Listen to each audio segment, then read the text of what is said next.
Une femme de 60 ans élevait un crocodile préhistorique géant dans le lac.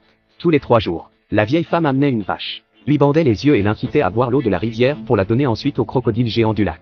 Elle pensait pouvoir garder son secret, mais elle ne pouvait pas le garder. Un jour, 2 gardes forestiers sont venus au lac pour vérifier la qualité de l'eau. Lorsque l'un d'entre eux a enfilé une combinaison de plongée et s'est immergé, il a soudain découvert un nid géant dans l'eau. Curieux, le garde forestier s'est approché pour l'examiner. Mais l'instant d'après, il a été soudainement entraîné par une force gigantesque. Le crocodile mord le policier et glisse tout le long. Et le shérif sur le bateau se précipite pour l'attraper lorsqu'il voit le crocodile. Mais la force de morsure du crocodile géant est vraiment étonnante. Lorsque le shérif a réussi à remonter le policier, le bas du corps du policier a été mordu. Sous les yeux surpris et muets du shérif, le malheureux policier a complètement perdu le souffle.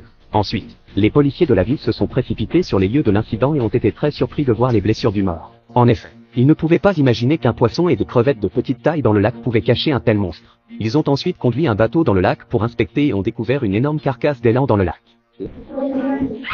La seule chose qui restait de l'élan était sa tête, ce qui leur a fait croire qu'il y avait bien un grand carnivore dans le lac.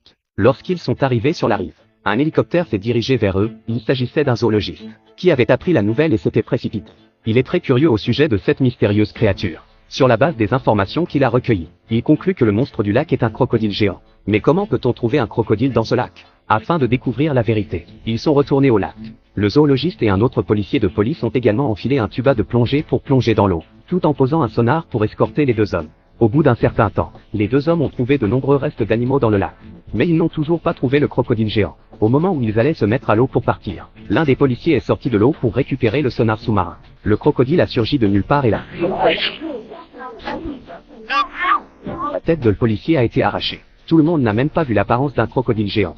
Au moment où le groupe discute de la marche à suivre, un gros ours brun enragé sort soudain de la forêt. Le zoologiste a esquivé et s'est échappé. L'ours s'est levé et l'a attaqué en rugissant. Le shérif s'apprête à l'aider, mais l'instant d'après,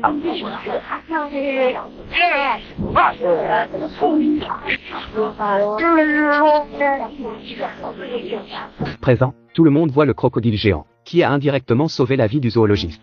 Pendant la nuit, ils ont vérifié les données et confirmé qu'il s'agissait d'un crocodile normal au développement superbe.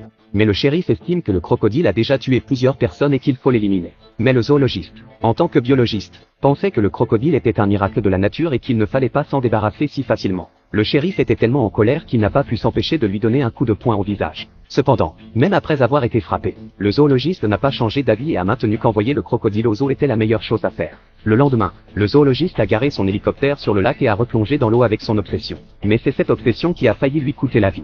Avec le même résultat que la dernière fois. Le zoologiste a cherché dans l'eau pendant une demi-journée, mais n'a toujours pas trouvé le crocodile géant. Il était déçu et est remonté à la